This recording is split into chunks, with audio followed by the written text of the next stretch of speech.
Hi, this is Preetha and welcome to Dakshin Curry. Pongal is round the corner. Now for people who don't know what Pongal is a festival down south and it is basically to celebrate the harvest festival. And around India we also call it as Sankranti. Now during Pongal we make these two specific recipes. One is the sweet version which is called the Sakrai Pongal and one is the savoury version.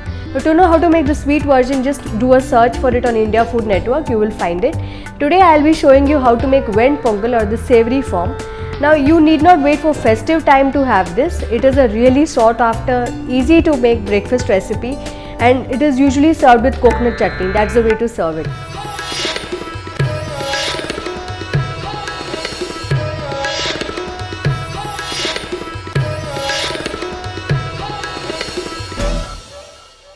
Really hassle-free ingredients. Let's have a look at the ingredients. Here I have half a cup of rice, and for half a cup of rice I'll be using 1/4 cup of moong dal.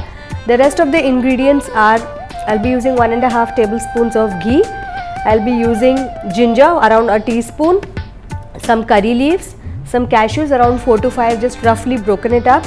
I'll be using 3/4 teaspoon each of cumin seeds, that's jeera, and black pepper, salt to taste, and 3 cups of water will go in to make Ven Pongal. Last but not the least, oil. Let's start. What I'm going to do is I'm going to dry roast my rice and I'm going to dry roast the moong dal. So the idea is not to brown it, it is just to get it nice and hot, and the minute you know that you have attained that temperature, you can remove it. Now as you can see, the rice is hot. Remove this and I'm going to continue the same procedure for the moong dal. Now like I told you, Ven Pongal is a really traditional breakfast item. So these are all very traditional recipes that are made.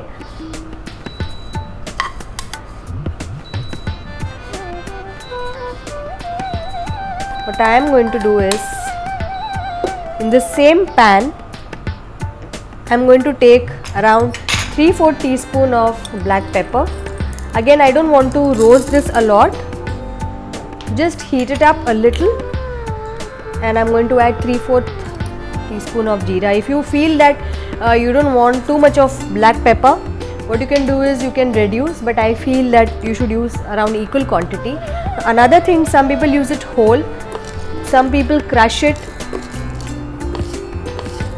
As you can see, the jeera is kind of getting a color. At this point of time, I'm going to just remove this off the flame and allow this to cool down, after which I'm going to coarsely crush it. Now here I have around 3 cups of water which I have added, and I'm going to allow this to come to a boil now. What I'm going to do is, the pepper, I told you right that some people add it whole, some people add it crushed. What I am going to do is, I am going to take a few of those and add it whole, and also the same with a little bit of jeera, so that you know there's a little flavor coming in even when the rice is cooking. This is completely optional. Let's add our rice. I have washed and kept.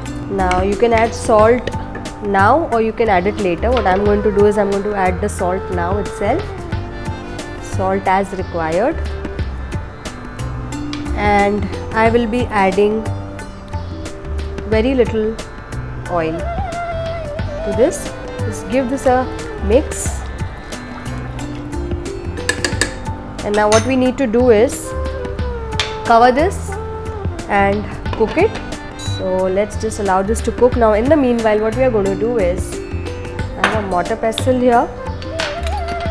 I am going to transfer these ingredients, mainly the pepper first. I'm going to take it little by little. I don't want things falling off here and there. And now this is how it needs to look, not completely crushed, just coarsely.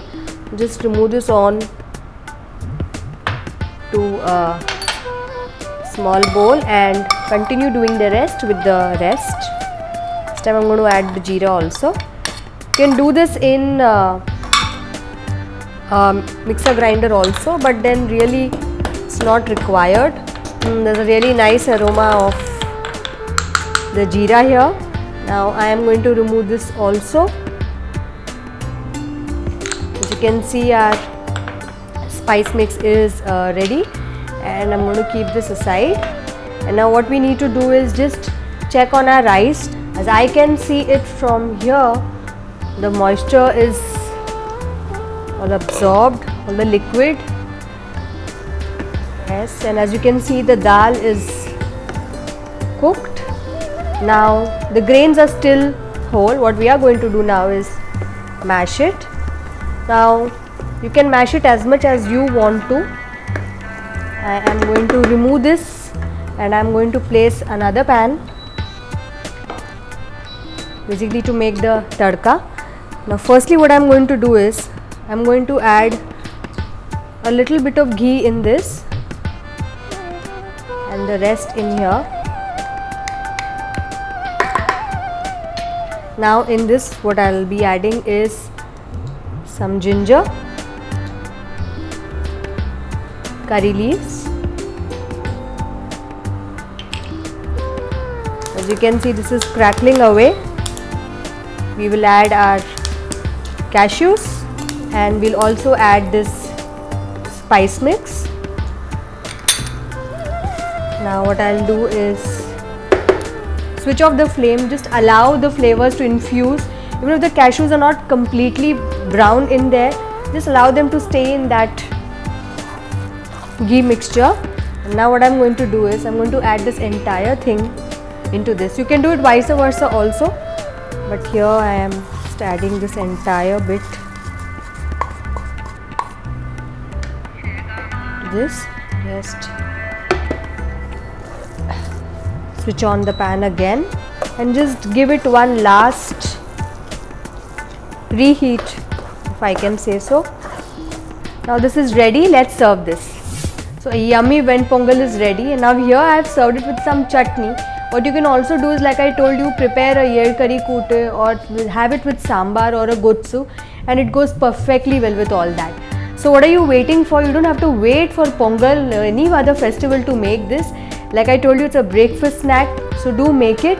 And if you like what you see, then you have to do these three things. You have to like the recipe, share it, and yeah, you have to subscribe to India Food Network. And please comment on the recipes. I'm looking forward to your feedback. If there's any specific recipe that you're looking out for, don't know how to make, or you want to share it with me, do write in. Until next time, it's Preetha signing off. Bye.